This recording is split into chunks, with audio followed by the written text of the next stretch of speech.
Sobrang di ko pa mapaniwala. Maraming salamat sa suporta at sana patuloy yung suporta niyo sa akin. Kamusta mga kapang Pinoy? Surprise! Excited na akong imbitahin kayong lahat na manood sa mga laban ko sa Wthe Abu Dhabi Open. Yes, you heard that right. Eala flies straight from Manila to Abu Dhabi with barely a day to recover. No luxury downtime, no leisurely practice sessions, no mental reset. She lands, steps onto a WTA 500 hardcourt, and suddenly she's in a field stacked with top 20 players, seasoned veterans, and dangerous rising stars. This isn't a test of skill alone. It's a test of endurance, focus, and sheer mental toughness. The stakes couldn't be higher. In Manila, Eala is a national hero, the center of a cultural phenomenon. Every point she hits carries the hopes of 110 million people. Every match is an inspiration. In Abu Dhabi, she is a challenger on the world stage, a top 50 player fighting to prove she belongs among the elite. One misstep, one slow start, and the momentum she built in Manila could vanish in an instant. But if there's one thing we've learned from Eala, it's that she thrives under pressure. She doesn't shy away from audacious schedules or impossible expectations. She relishes them. She has the hunger, the grit, and the tactical versatility to make it work. From her lefty forehand that slices angles like a scalpel to her deep topspin shots that push opponents behind the baseline, she has the full arsenal to compete with anyone. And don't forget the psychological edge. After Melbourne, after the Australian Open chaos, after her declaration of war on the top 20, Eala is no longer just a player. She's a symbol, a movement. She's the young phenom who makes arenas overflow, who inspires massive crowds, who forces organizers and fans alike to take notice. Every opponent knows the story before stepping on court. This is not just a match. This is Eala bringing the fire of a nation with her. The Philippine Women's Open will be electrifying. Eala will be joined by local stars, homegrown talent, and international wild cards. The atmosphere will be deafening. And then comes Abu Dhabi. Top seeds, high stakes, global media scrutiny. Eala will go from hero worship at home to proving herself against the best of the world without missing a beat. This is the ultimate gamble. Most players would choose one path: recover after a grueling Grand Slam or focus on ranking points at a WTA 500. Eala is doing both. She's walking a tightrope, testing her body, her mind, and her willpower. But if it pays off, the reward is enormous. A surge in ranking, a statement to the world, and the cementing of her status as the future of Philippine tennis. This month could make or break her career. But if anyone can pull it off, anyone can turn chaos into opportunity, it's Eala. And now, here's what you need to know to follow her journey over the next 2 weeks. Manila, January 26th to 31st. Home court, home crowd, home glory. Abu Dhabi, February 1st to 7th. Elite field, high pressure, global stage. Every match, every point, every rally matters. If you want, I can draft the next segment highlighting the Manila tournament matchups, Eala's potential opponents, and the storylines of the local and international players, keeping it explosive, cinematic, and perfect for a YouTube script. Do the math. Alexandra Eala is walking a brutal tightrope of a schedule. She competes in the Philippine Women's Open from January 26th to 31st, with every day packed with matches, media duties, fan appearances, and the emotional intensity of being the nation's superstar.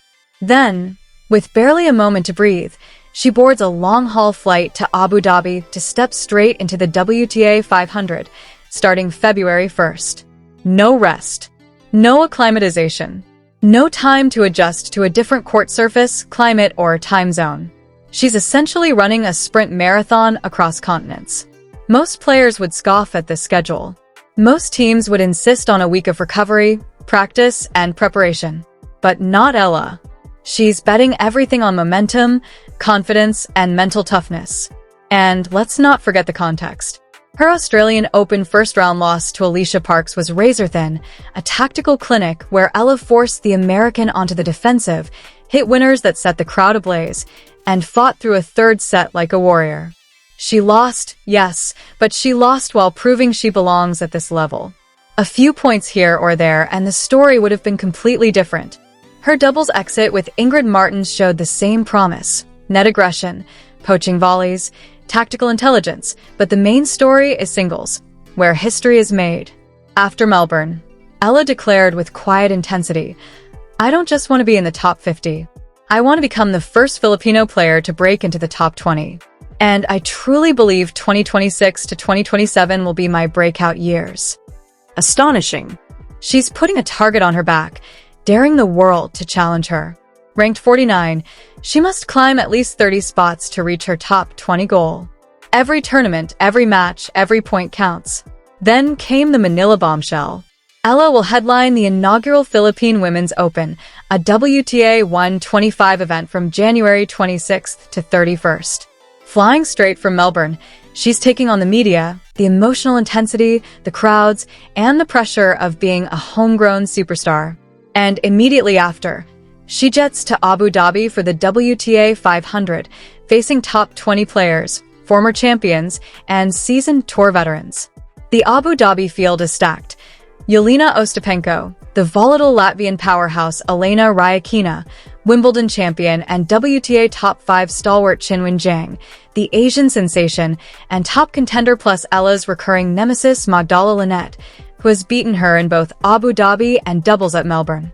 Eala is walking into a lion's den, exhausted from Manila, jet-lagged, and facing players rested and ready. On paper, it's a disaster waiting to happen. But this is a high-risk, high-reward gamble. When in Manila, survive Abu Dhabi, and her ranking could skyrocket into the 30s or even high 20s, making the top 20 goal field tangible rather than impossible. If it works, we're witnessing one of the defining narratives of 2026, a player who turns logistical chaos, travel exhaustion, and global expectation into a story of triumph and courage. If it fails, the critics will pounce. Overextension, poor planning, physical limits. But Eala knows the only way to greatness is to push boundaries. Meanwhile, the teenage revolution in Melbourne is shaking up women's tennis. For the first time since the 2009 US Open, 5 teenagers reached the third round of a Grand Slam simultaneously. Names like Iva Joik, Mira Andre, Eva, and other fearless young stars are rewriting the history books. The old guard is being challenged not by one Cinderella, but by a wave of hungry, fearless teenagers who grew up watching legends like Serena Williams and refused to wait their turn. And Alex Eala? She is part of this new generation, battling against history, against her physical limits, and against the expectations of an entire nation. This isn't just a season. This isn't just a tournament schedule. This is a career-defining, globe-spanning gamble that could elevate Eala from a top 50 contender to a national icon and global superstar. If you want, I can draft the next segment that breaks down potential Manila matchups, Abu Dhabi seedings, and Eala's statistical chances against the elite field, laying out the story like a high-stakes thriller for your viewers.